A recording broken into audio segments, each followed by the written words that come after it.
দর্শক, আমরা এই মুহূর্তে আছি কুড়িগ্রাম জেলার রাজারহাট উপজেলার ছিনাই ইউনিয়নে, যে জায়গাটির নাম হচ্ছে জয়কুমোর জায়গা।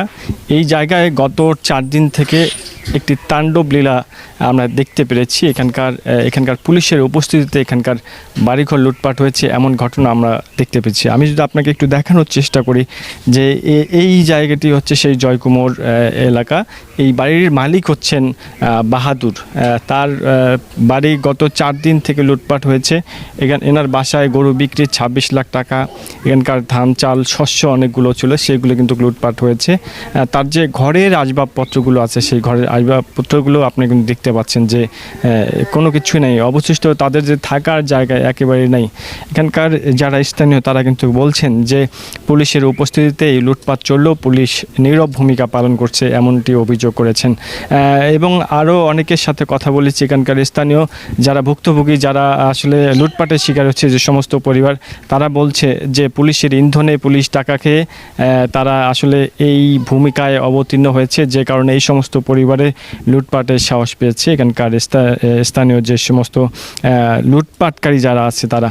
আমি আপনাদেরকে আরেকটু বিষয় জানিয়ে রাখি যে স্থানীয় যে এখানকার জনপ্রতিনিধি আছে এই ছিনাই ইউনিয়নের, বিশেষ করে ওনার নাম হচ্ছে খলিলুর রহমান, তার নেতৃত্বেই এবং সেই সাথে এখানকার যে আরও একজন আছে কোরবান আলী, তার নেতৃত্বেই মূলত এখানে এই লুটপাটের ঘটনা ঘটেছে। আমি একটু কথা বলবো এই কোরবান আলীর বাড়িতেই, বিশেষ করে বাহাদুরের যে বাসা আছি আমরা, সেই বাহাদুরের ওয়াইফের সাথে তিনি আছেন।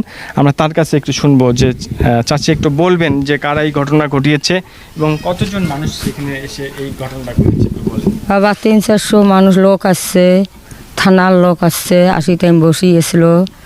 এই খলিল নম্বর কোরবান দেওয়ানি সুরমান 400 লোক ধরিয়ে এসে আমার বাড়ি সুরমার করছে। 26 লাখ টাকা নিয়ে গেছে, স্বর্ণ নিয়ে গেছে 5 ভরি, স্বর্ণর মালা, দুল সব শুনতে বা মনে করেন 5 লাখ কতবা টাকা দিয়ে বানাছি। বা এই কারণে তাদের সাথে আপনাদের দ্বন্দ্ব একটু বলুন। এই যে এই জোতখানার মধ্যে আমরা আবাদ করি খাই, মালিকে দিছে বাড়ি করি, আর উমরা কবানাইছে কে মালিককে আমি বুঝি না। এই বাহাদুর মিয়াকে যদি আমি দণ্ড করি দিবের পাই 400-500 লোক দিয়ে, তাই যদি এখানে না থাকে আমি সরখান খাবো।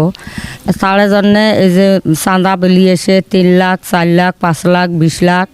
আমরা এই যে নাই দেখিয়ে বাবা আমার ঘর বাড়ি চুরমার করছে, টাকা পয়সা নিয়েছে, স্বর্ণ নিয়ে গেছে, আর যা যাবতীয় কাপড় চোপড়, মেশিন ভাড়া, এই টিউবওয়েল কিচ্ছু নাই, বা আমরা পানিতে খাবো তাইও নাই, বা বাল বাচ্চা আসলে তাদের কষ্টের কথাগুলো বলছে। আমি কথা বলবো আরেকজনের সাথে, যিনি এখানকার ঘটনার প্রত্যক্ষদর্শী, আমি তার সাথে কথা বলবো। এখানকার কি ঘটনা হয়েছে এবং কারা এর সাথে জড়িত, হ্যাঁ, আপনারা কতটুকু ক্ষতির সম্মুখীন হয়েছেন এবং পুলিশের ভূমিকা কি ছিল একটু বলবেন।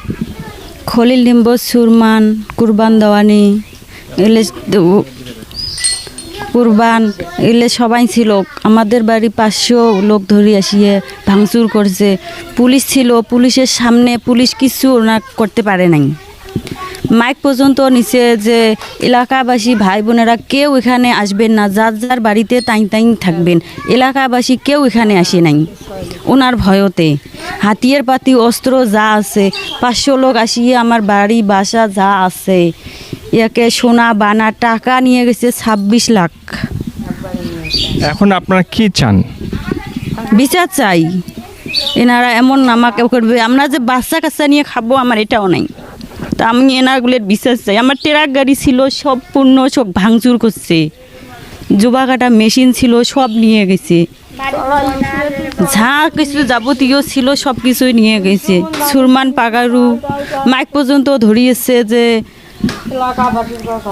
ঘরাতে বেড়াতে। আসলে দর্শক, তাদের কথাগুলো আপনারা শুনতে পাচ্ছেন যে কতটা আসলে নির্মম এবং নির্দয় হলে এই ঘটনাগুলো ঘটা যায়, সে বিষয়টি এখানকার স্থানীয়রা বলছেন। আমি সকাল থেকেই এখানে আসলে বিষয়গুলো পর্যবেক্ষণ করেছি, পরিদর্শন করেছি। এখানকার 9টা পরিবারেই একই কিন্তু তাণ্ডব চালিয়েছে এখানকার যে স্থানীয় যে ইউপি সদস্য আছে খলিলুর রহমান, তার নেতৃত্বে। আপনাদেরকে আরেকটি বিষয় জানিয়ে রাখি যে এই খলিলুর রহমানের নেতৃত্বেই এখানকার এই এলাকার যত ভূমিদস্যুতা হত্যার যে ঘটনা আছে সেই ঘটনাগুলো কিন্তু বিগত দিনেও আমরা দেখেছি, কিন্তু প্রশাসনের যে ভূমিকা সেই প্রশাসনের ভূমিকা একেবারেই নীরব এমনটাই বলা যায়। তবে সর্বোচ্চ এখানকার মানুষ উদ্বেগ এবং উৎকণ্ঠায় আছে, কারণ মাইকিং করে তারা আসলে বারবার ঘোষণা দিচ্ছে যারা এই সমস্ত অসহায় পরিবারদেরকে আশ্রয় দিবে, এখানকার যারা আসলে ভিকটিম তাদের পরিবারেই সেই ইউপি সদস্যের বাহিনী তাণ্ডব চালাবে, হামলা চালাবে, হত্যা করবে এমন ঘোষণা দেওয়ার কারণে এখানকার মানুষগুলো চরম নিরাপত্তাহীনতায় ভুগতেছে। এই মুহূর্তে তাদের দাবি যে প্রশাসন সুষ্ঠু নিরপেক্ষ তদন্তের মাধ্যমে এই অবস্থার থেকে তাদের নিরাপত্তার ব্যবস্থা করবে, এমনটি এখানকার স্থানীয়দের দাবি। রাশিদুল ইসলাম রাশেদ, চ্যানেল 1, কুড়িগ্রাম।